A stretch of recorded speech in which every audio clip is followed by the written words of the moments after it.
Opportunity Calls with Ellen Volpe is sponsored by LongIsland.com.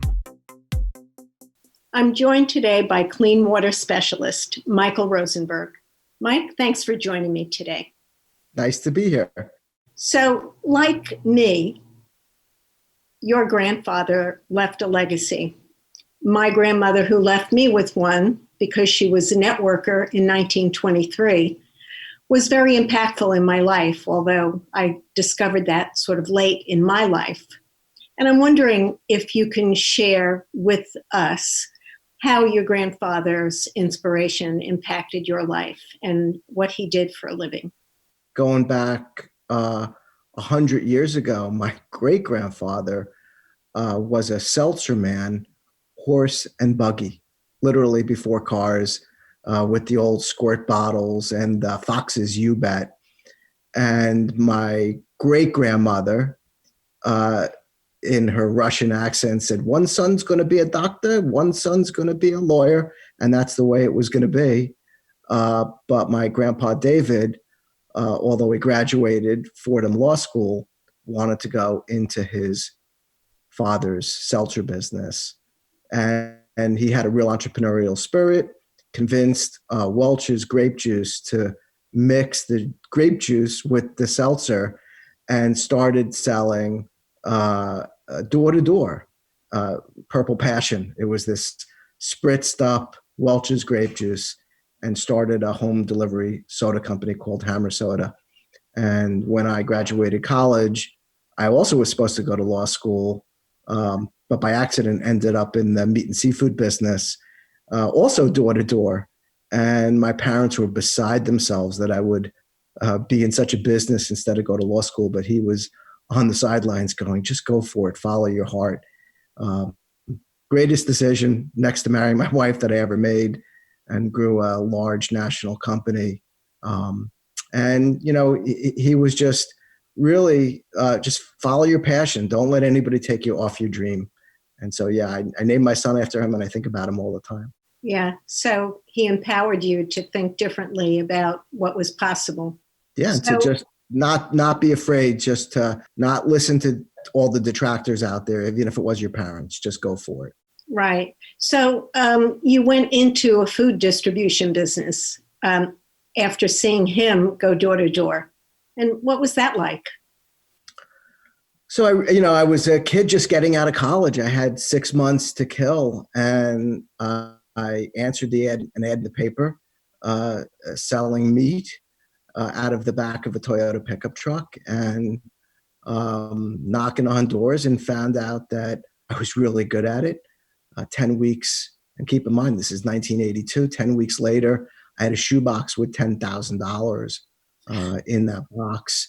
One thing led to another. 6 months later, it was time to go to law school, and an opportunity came for me to stay with this company and open up a distribution center in Connecticut.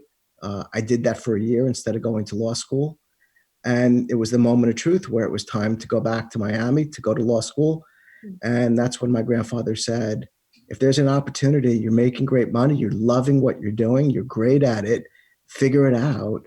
And I ended up buying my way into the company, bought out one of the partners, and that started a 28-year journey. I saw you developing this door-to-door business. It must have really made him very happy. I think the best part was I always, as a kid, remembered going to his plant and seeing the love and camaraderie that he had with his team. You know, when a truck would come in and it had to be unloaded, my grandfather's really short like me, he'd be right on the loading dock and hugging and kissing everybody. There was a tremendous family kind of atmosphere. You know, he would say this, he says, it doesn't matter what you do in life, but be the best you can be. Whether you're a doctor, you're a lawyer, or you're a shoemaker.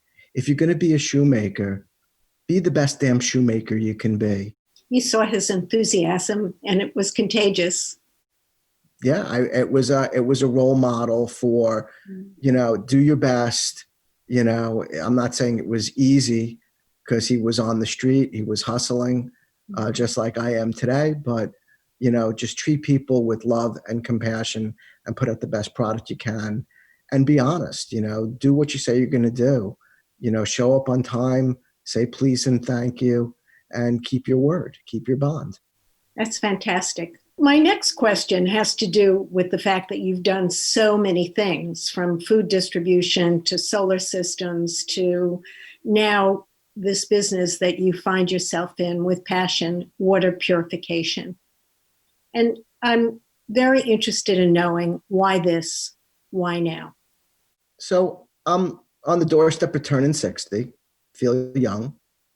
It was just about 10 years ago that I faced a pretty significant health challenge. One day I was sitting on the couch. My wife had left for work, and I all of a sudden became doubled over in pain. And I could barely get myself into my car and drive to my doctor's office, who sent me right into the hospital. And all I was told at that point was that I had what they called a marker on my pancreas.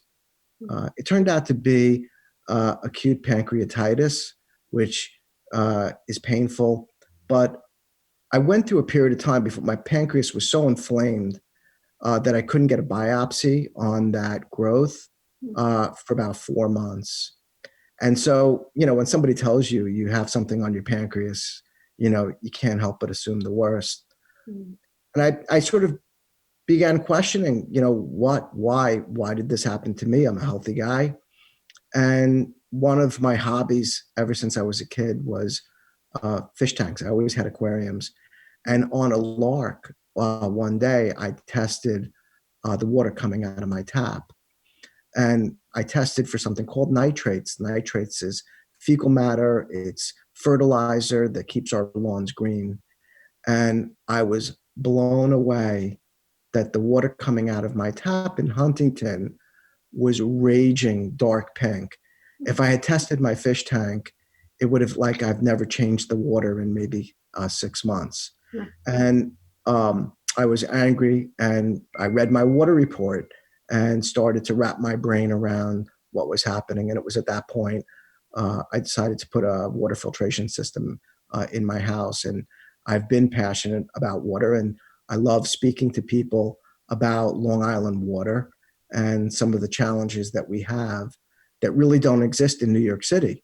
I don't know if you can see this, but there's an article in Newsday, published front page in Newsday, that there's 254 Superfund toxic sites where what's called our aquifer, the groundwater that really feeds each of the water districts on Long Island, and how that water is contaminated.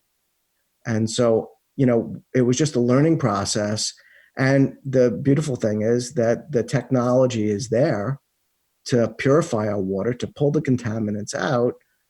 But the reality is our taxes are so high on Long Island that every time the potential for a bond to update what's called the wellheads for our water districts come up, the bonds don't get approved. Yeah. So what can we do to increase our knowledge and understanding of our own individual environments in our own water districts? When you asked me to do this interview, I asked myself, if I could only accomplish one thing on this call, one objective is that the people that are hearing me speak today, not that you buy a filtration system from me, but that you open up your eyes to what's coming through your tap and what you're bathing in. The simplest way to do it is to you can go to your water district and look under water quality reports, and you'll see a whole bunch of numbers and data. But a simpler way is to go to a website called EWG.org, Environmental Working Group. 4 bars down, you'll see a glass of water. You click click on that glass of water. You'll need to know your home zip code and then the name of the water district that you're paying your water bill to. Mm-hmm. When you input that information, you'll see an orange button. It says View Utility. Click that button, and then you'll see a number in a circle. And that circle, it tells you how many contaminants are in your water that are above health guidelines. And then if you scroll a little bit further, it'll tell you what they are. And then there's a chart that will explain to you which kind of filtration will attack what was in that circle, whether it's a carbon-based system like a Brita filter or a refrigerator filter, or the next level up is called reverse osmosis, which will strip all the contaminants out, or if you're filtering from the water main, something called an ion exchange. So it'll lay it out for you there. Before we wrap it up, you've been an ABA member for many years. And as we approach the end of 2020, it having been a very thoughtful year, unusual year, I'm just wondering if you might share how ABA has impacted you this year in particular. So in two ways. One, these relationships that I've made over the years, we've sort of all huddled together and, helping each other in ways that we've never had. We've always referred each other, but now we're creating little mini subgroups, Connect Four, some people call it, affinity groups, but we're huddling up together in ways where we can refer each other quicker. And the other is that there are members in our community that have been displaced. There are things that are happening in their business and they have to pivot. And our community is coming together like one giant family to help them.